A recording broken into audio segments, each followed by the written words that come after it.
The sound of the slap cut through the air like a knife. Lorena turned her face away, but didn't fall. The entire restaurant froze, napkins in the air, cutlery halfway to their mouths. Bruno, the manager with a blank look and a puffed-out chest, let out a cynical laugh. She got the message. And no one there imagined that he would end up kneeling on the floor minutes later. Bruno wiped his hands with a linen cloth. Slowly, like someone who has just touched something impure. Lorena remained seated. Her breathing was controlled, but her shoulders were shaking. She didn't drop a single word. That chair is reserved. Lorena looked around. No sign, no markings, no logic. Only judgment by the color of your skin. Some environments require certain standards. The sentence fell on her like an invisible weight. He didn't say black, no need, and everyone understood. The slap wasn't from the chair. It was for the audacity, by the upright posture. For the simple fact that she didn't lower her eyes when he approached. Bruno expected tears. I expected an apology. I expected submission wrapped in gratitude. But Lorena turned her face away, without spilling a drop. Without softening the expression, her eyes met his. And they remained firms, like someone marking their territory without moving their feet. The manager frowned. By confusion. That silence of hers wasn't fear. It was something worse. It was a refusal. Refusal to be erased. Refusal to disappear. And it unsettled him in a way he couldn't name. His hand still held the cloth. But now he was trembling. Because for the first time that night, he realized the control I thought I had over that space was slipping. And the woman sitting across from him wasn't going to make it easy for him back. The hall remained silent. But it was a different silence now. Heavy, loaded, like air before a storm. Bruno took a step back, instinctive, and in that single step, something changed. Lorena adjusted the necklace around her neck. Like someone preparing for a war they have already won before it begins. The slap had hurt, but the pain was an old acquaintance. What Bruno didn't know is that women like Lorena don't break on the first impact. They crack, but they remain standing. And when he looked at her again, he saw something in her eyes that made him swallow hard. The certainty of someone who knows it's not over yet. He just didn't know how. Lorena adjusted her earring, slowly, like someone completing a preparation ritual before entering the field. The fingers were trembling, but the gaze remained steady, fixed on the void in front of you. Inside her, an ancient voice echoed. The voice of his sister, Denise, years ago, in the backyard. Don't react by shouting, daughter. React with posture. Lorena swallowed her anger dryly. Not because I was afraid, but because I knew that shouting there would be giving the manager exactly what he was hoping for. Confirmation that she was the problem. Then she was quiet, but her silence was not passive. It was like a knife with the tip pointing upwards. Bruno took another step. He tried to regain control with words. No need to be embarrassed. It happens. The sentence came out softly, almost gentle, but the poison was there, hidden in the word, happens, as if mistakes were natural, as if she had made a mistake in entering.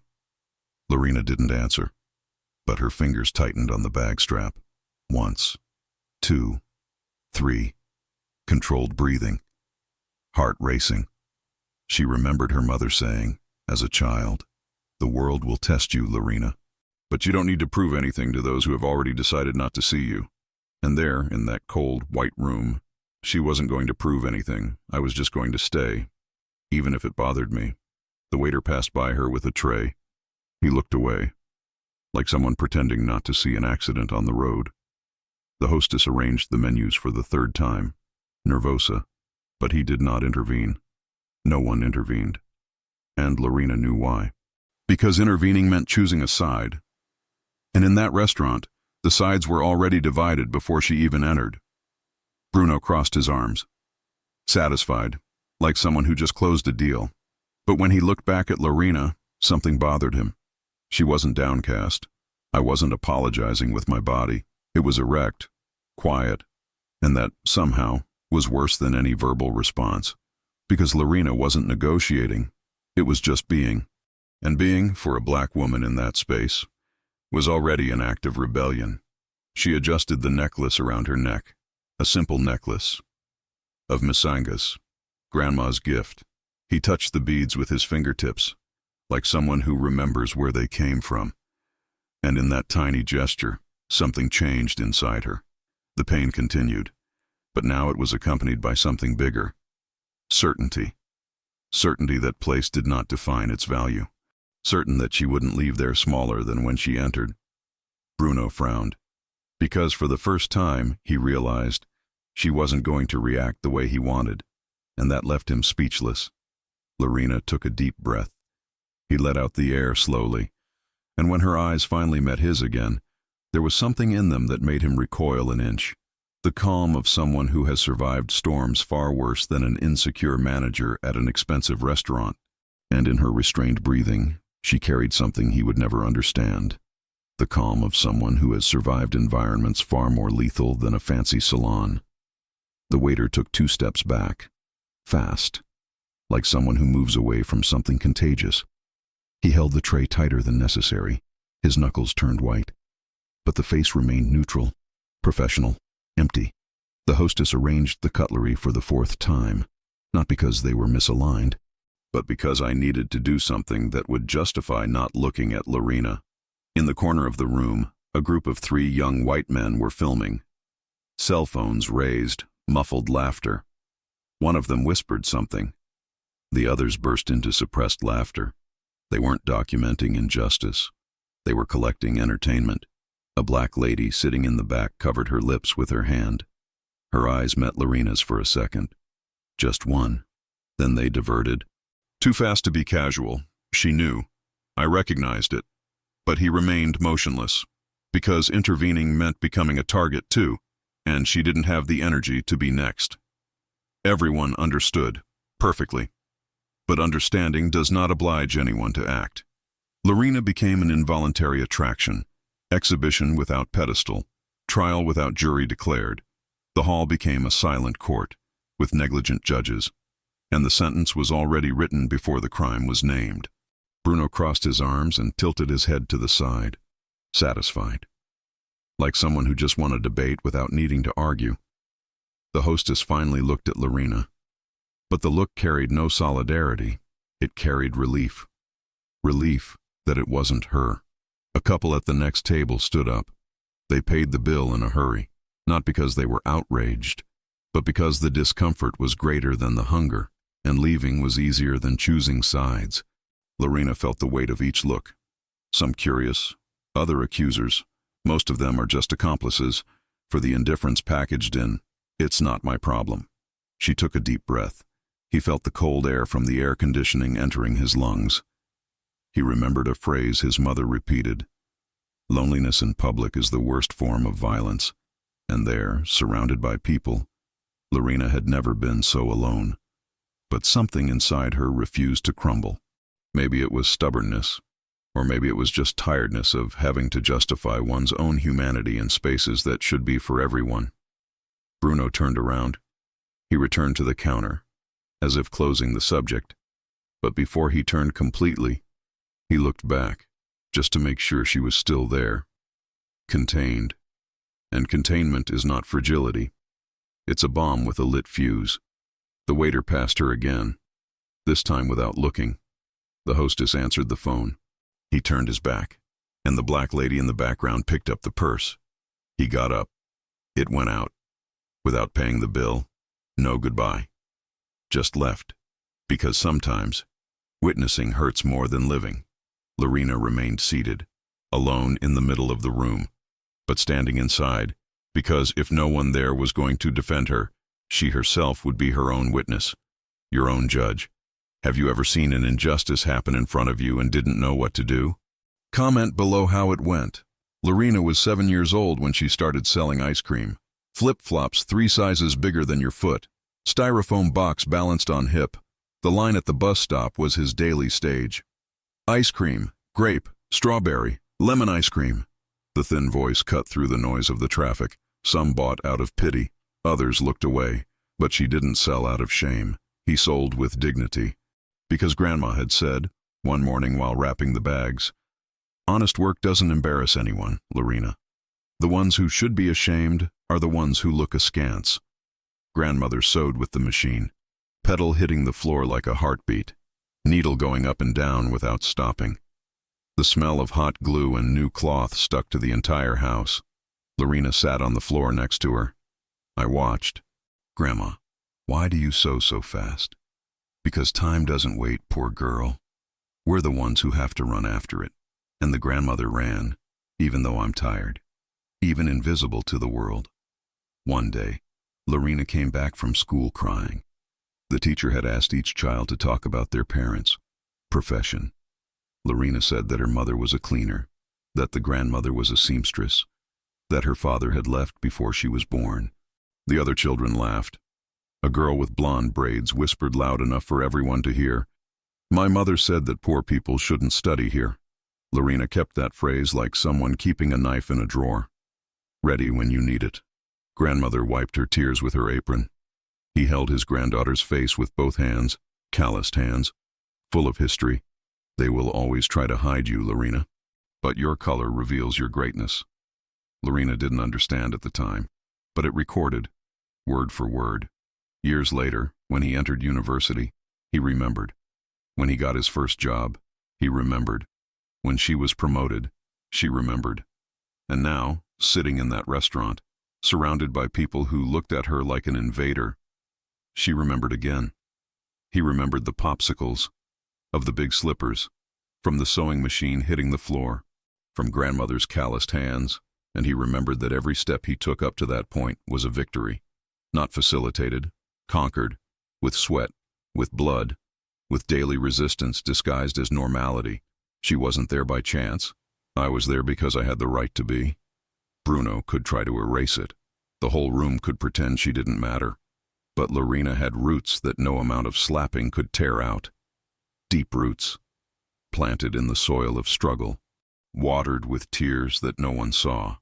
And those who have roots like this do not fall with a weak wind. It doesn't crumble with a sideways look. It doesn't disappear because someone decided it shouldn't be there. Bruno is back. Slow steps, calculated, like someone who savors their own power. He crouched down beside Lorena's chair, too close, invading space. His expensive perfume mixed with something sour, perhaps fear disguised as authority. He smiled. A gentle smile, almost paternal. "I don't want to call the police, but I can." The voice came out low, whispered, as a secret shared between accomplices. But there was no complicity there, just a threat wrapped in cordiality. Lorena didn't move. He didn't even blink.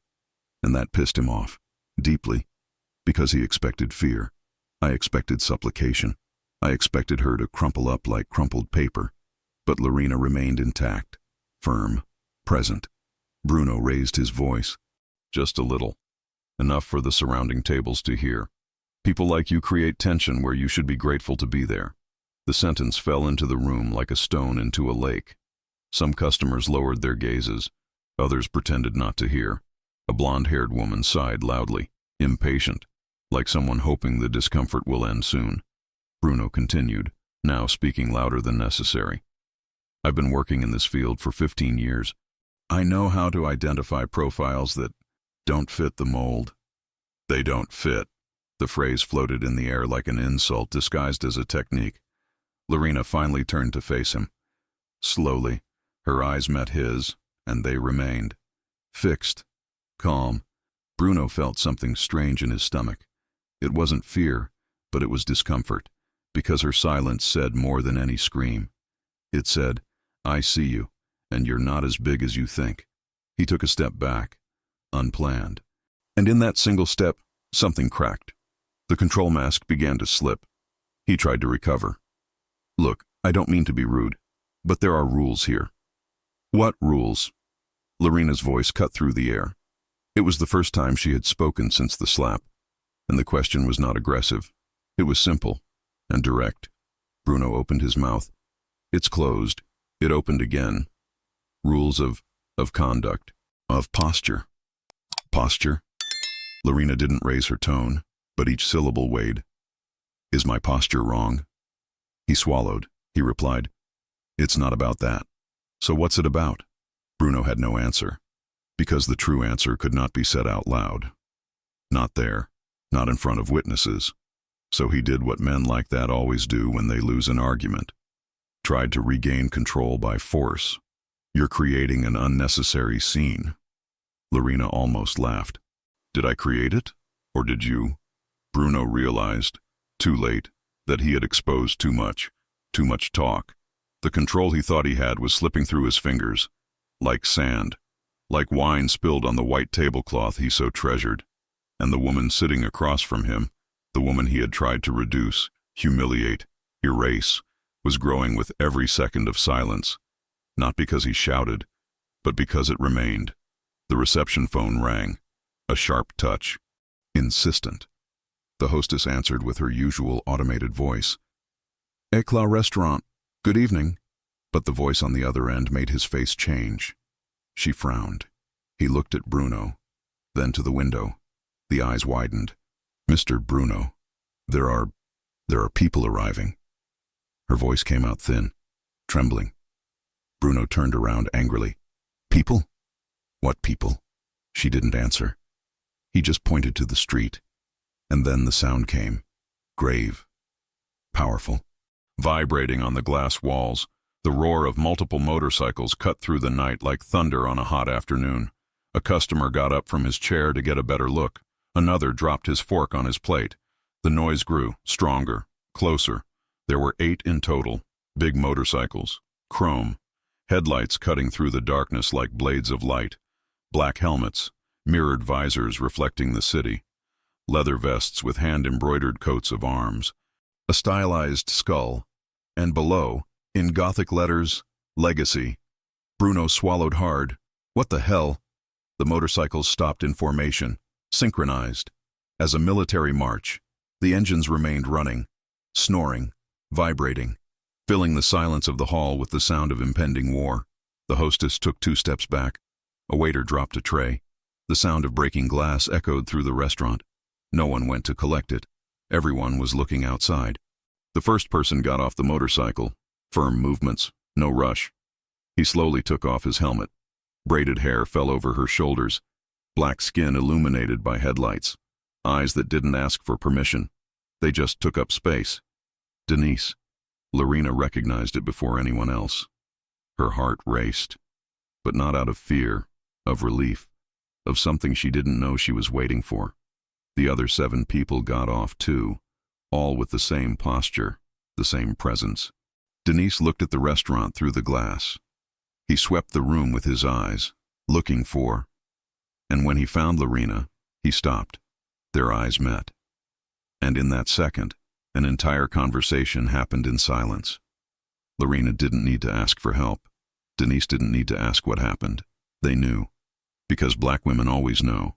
They recognize each other's pain without needing words. Bruno took a step towards the door, hesitant. Who are these people? No one answered, because everyone already knew, or at least, I had heard about it. The Legato gang was not an urban legend. It was a reality documented in system scars. When the law failed, they acted. When the system turned its back, they appeared, and now they were there. At the door of a restaurant where one of hers had been humiliated, Lorena took a deep breath. For the first time since the slap, he smiled, by singing, discreet, but real. It wasn't revenge. It never was. It was justice. By appointment. With witnesses. Bruno looked at Lorena, then to the bikes, then to Lorena again, and for the first time that night, he understood. He was not the one in control of that situation. It never was. It wasn't revenge. It was justice. The door opened, not with violence, but with exact force. The kind of strength that doesn't need to shout to be heard. Denise entered first. Dark jeans faded at the knees, a worn boot with a sole that has seen many surfaces, thick chain hanging around the neck. The other 7 entered behind, training, silent, gifts. The entire hall froze. Conversations died mid-sentence. Even the air conditioning seemed to stop blowing. Lorena looked at her sister, and for the first time since the slap, his eyes filled, not from pain, of belonging. Reuniting with the axis, Bruno tried to maintain his pose. He straightened his shoulders. He forced a professional smile. This is a family space. I don't accept. Denise raised her hand, a simple gesture. But enough. Bruno fell silent.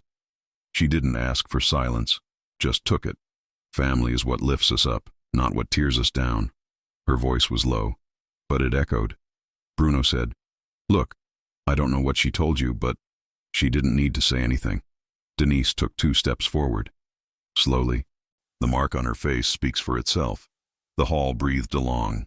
Someone choked on water. Another dropped his napkin on the table. Bruno looked around. Looking for support? The hostess looked away. The waiter hid behind the counter. The customers pretended to be very busy with their dishes. He was alone, and he realized it too late. Denise didn't come any closer. There was no need. Her presence already occupied the entire space. You touched someone you shouldn't have. Bruno tried to laugh. A nervous laugh, forced. This is ridiculous. You can't just... One of the women behind Denise stepped forward. He didn't say anything, just looked. Bruno stopped laughing. Lorena remained seated. But now, his stance was different. I was no longer isolated. It was anchored, because for the first time that night, I wasn't alone. And solitude in public is the worst form of violence. But company in battle is the greatest strength. Denise looked at Lorena and just nodded. A minimal gesture, but it said, "I see you. I protect you. You are not alone." Lorena waved back, and in that silence between sisters, a promise was renewed. The promise their mother had made years ago. You two are all you have, so protect each other like you would protect your own life. And they protected. They always protected. The hall remained frozen. But now the ice was different. It was no longer contempt. It was fear. Fear that the roles were being reversed, that whoever was always in charge now had to obey. Bruno took a step back, instinctive, unplanned, and in that single step, power changed hands. Not with violence, not with shouting, but with presence, with collective dignity, with black women occupying space that has always been theirs by right. What would you do if it were your sister in her place? Bruno stepped back. The heel hit the leg of a chair. He stumbled. He regained his balance. But dignity had already slipped.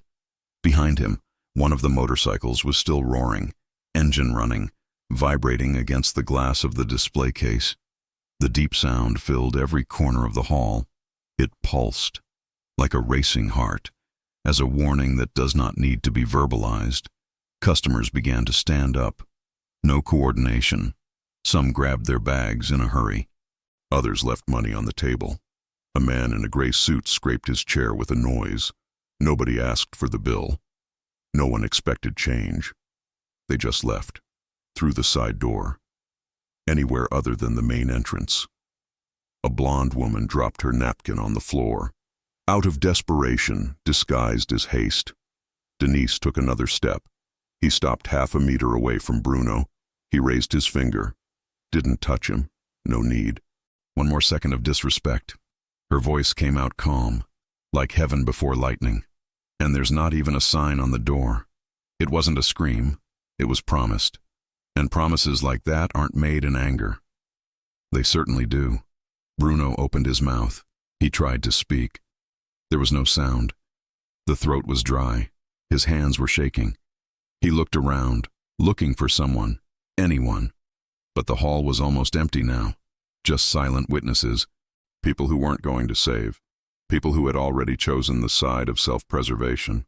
And then something broke inside him. It wasn't courage. It was despair. Bruno fell to his knees, not because it was knocked down, but because the legs simply gave way. He clasped his hands together, like someone who prays, as if begging, "Please." The voice was broken. "Listen to me. I beg you." He stammered. I was just doing my job.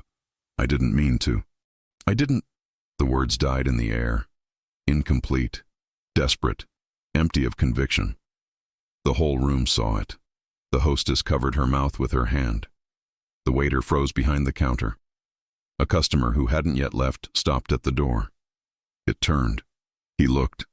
And in that look there was something new. Shame on others. Because seeing a man on his knees doesn't just generate fear, it generates collective embarrassment. Lorena remained seated, observing. Not with satisfaction, but with something deeper. Recognition.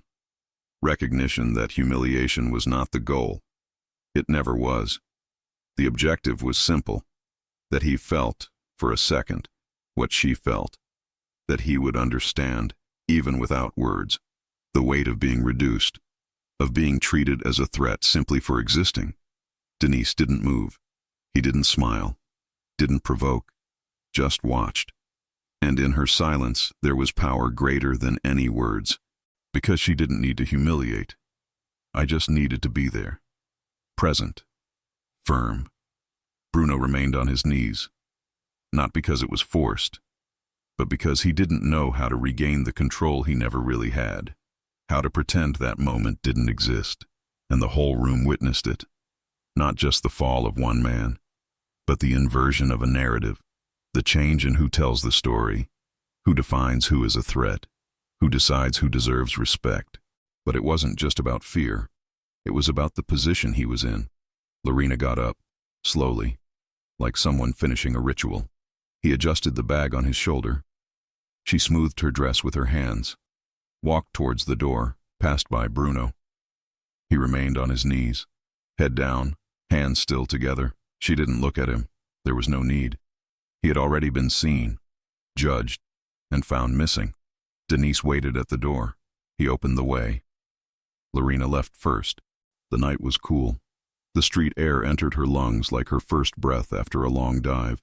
She stopped on the sidewalk. He took a deep breath, like someone finishing a crossing.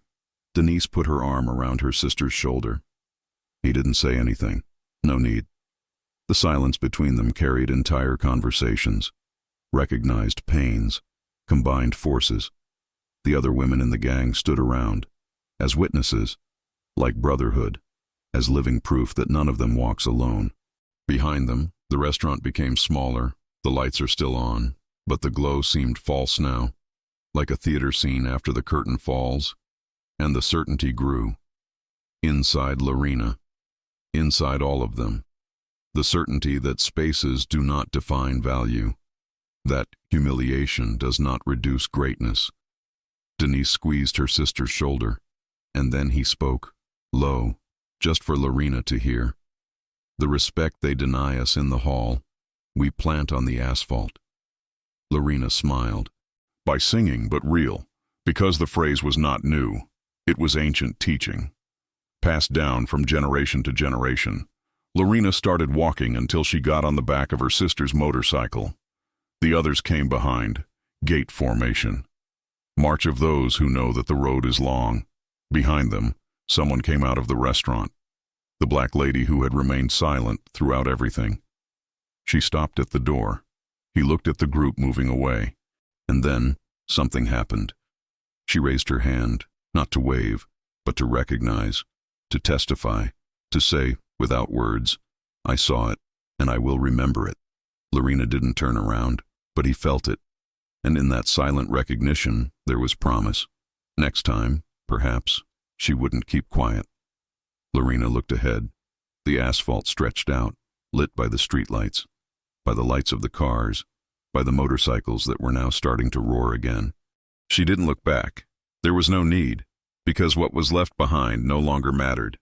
What mattered was the ground beneath his feet, and the certainty that, no matter how many times they tried to erase her, she would keep walking. Because walking, sometimes, is the most revolutionary act. And he left, without turning his face, one last lesson floating in the night air. If this story touched you, leave a like. Subscribe to the channel for more videos like this. Turn on the notification bell, and share it so more people can reflect and become stronger.